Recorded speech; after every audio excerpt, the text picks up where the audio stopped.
Hello ಹಾಲ್ ಇವತ್ತಿನ ವಿಡಿಯೋಲಿ ವೆಜಿಟೇಬಲ್ನ ಉಪಯೋಗಿಸಿ ಯಾವ ರೀತಿಯಾಗಿ ಈಸಿಯಾಗಿ ವೆಜಿಟೇಬಲ್ ಸಾಗು ಮಾಡೋದನ್ನು ನೋಡೋಣ. ಇದನ್ನು ಪೂರಿ, ಚಪಾತಿ, ದೋಸೆ ಒಂದು ಕೂಡ ನಾವು ಸೇವಿಸ್ಬೋದು. ಮೊದಲಿಗೆ ಒಂದು ಮಿಕ್ಸಿ ಜಾರಿಗೆ 3 ಚಕ್ಕೆ, 3 ಲವಂಗ, ಹಾಫ್ ಟೀ ಸ್ಪೂನಷ್ಟು ಸೋಂಪನ್ನು ಆ್ಯಡ್ ಮಾಡಿ, ಒಂದು ಮೀಡಿಯಮ್ ಸೈಜ್ ಗಾತ್ರದ ಆನಿಯನ್, ಅದೇ ರೀತಿಯಾಗಿ 7ರಿಂದ 8 ಗ್ರೀನ್ ಚಿಲ್ಲೀಸ್ನ ಆ್ಯಡ್ ಮಾಡಿಕೊಂಡು, ಅದೇ ರೀತಿಯಾಗಿ ಸ್ವಲ್ಪ ಹಸಿ ಕೊಬ್ಬರಿಯನ್ನು ಕೂಡ ಆ್ಯಡ್ ಮಾಡ್ಕೊಬೇಕು. ನಂತರ 7ರಿಂದ 8 ಬೆಳ್ಳುಳ್ಳಿ ಎಸಳು, 1 ಹಿಡಿಯಷ್ಟು ಪುದೀನ ಸೊಪ್ಪನ್ನು ಕೂಡ ಸೇರಿಸಿ ಒಂದು ಮಿಕ್ಸಿ ಜಾರಲ್ಲಿ ಚೆನ್ನಾಗಿ ಇದನ್ನು ಫೈನ್ ಪೇಸ್ಟ್ ಆಗಿ ರುಬ್ಕೊಬೇಕು. ಈಗ ರುಬ್ಬಿಕೊಂಡಂಥ ಪೇಸ್ಟು ರೆಡಿಯಾಗಿದೆ.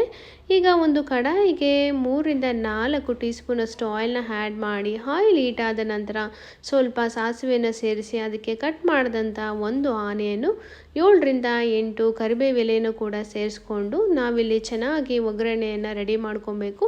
ಆಯಿಲಲ್ಲಿ ಇವೆಲ್ಲವೂ ಚೆನ್ನಾಗಿ ಫ್ರೈ ಆಗಬೇಕು.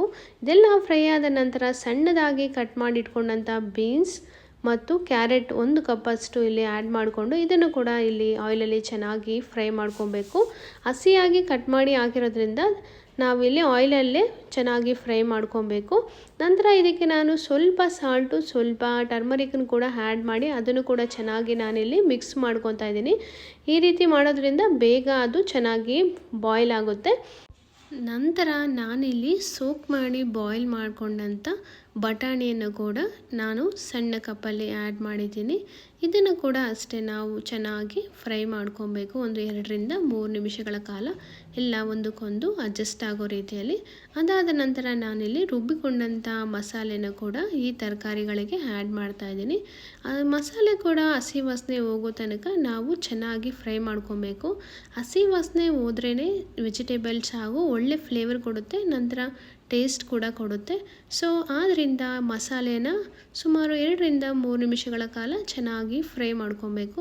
ನಂತರ ನಾನು ಅದೇ ಮಿಕ್ಸಿ ಜಾರ್ಗೆ ಸ್ವಲ್ಪ ವಾಟರ್ನ ಆ್ಯಡ್ ಮಾಡಿ ನಾನಿಲ್ಲಿ ತರಕಾರಿಗಳಿಗೆ ವಾಟರ್ನ ಆ್ಯಡ್ ಮಾಡ್ತಾ ಇದ್ದೀನಿ. ನಿಮಗೆ ವಾಟರ್ ಎಷ್ಟು ಕನ್ಸಿಸ್ಟೆನ್ಸಿ ಬೇಕಾಗಿದೆ ಅಷ್ಟು ವಾಟರ್ನ ಆ್ಯಡ್ ಮಾಡ್ಕೊಬೋದು. ನಾನಿಲ್ಲಿ ತಿಕ್ಕಾಗಿ ಮಾಡ್ತಾ ಇರೋದ್ರಿಂದ ನಾನು ಸ್ವಲ್ಪ ವಾಟರ್ನಷ್ಟೇ ಆ್ಯಡ್ ಮಾಡ್ಕೊಂಡಿದ್ದೀನಿ. ಅದಾದ ನಂತರ ನಾನಿಲ್ಲಿ ಸಣ್ಣದಾಗಿ ಕಟ್ ಮಾಡ್ಕೊಂಡಂಥ ಒಂದು ಟೊಮೊಟೊ ಹಣ್ಣನ್ನು ಕೂಡ ಇದಕ್ಕೆ ಆ್ಯಡ್ ಮಾಡಿ, ನಂತರ ರುಚಿಗೆ ತಕ್ಕಷ್ಟು ಸಾಲ್ಟನ್ನು ಕೂಡ ಆ್ಯಡ್ ಮಾಡಿಕೊಂಡು ಎಲ್ಲವನ್ನು ಮತ್ತೊಮ್ಮೆ ಚೆನ್ನಾಗಿ ಮಿಕ್ಸ್ ಮಾಡಿಕೊಂಡು ಇದಕ್ಕೆ ಒಂದು ಲಿಡ್ನ ಕ್ಲೋಸ್ ಮಾಡಿ ಒಂದು 7ರಿಂದ 10 ನಿಮಿಷಗಳ ಕಾಲ ಬಾಯ್ಲ್ ಮಾಡಿಕೊಂಡ್ರೆ ನಮಗೆ ರುಚಿಯಾದಂಥ ಟೇಸ್ಟಿಯಾದಂಥ ವೆಜಿಟೇಬಲ್ ಸಾಗು ರೆಡಿ ಆಗುತ್ತೆ. ಇದು ಸಿಂಪಲ್ಲಾಗಿ ಮಾಡ್ಬೋದು, ಕಡಿಮೆ ಸಮಯದಲ್ಲೂ ಕೂಡ ಮಾಡ್ಬೋದು.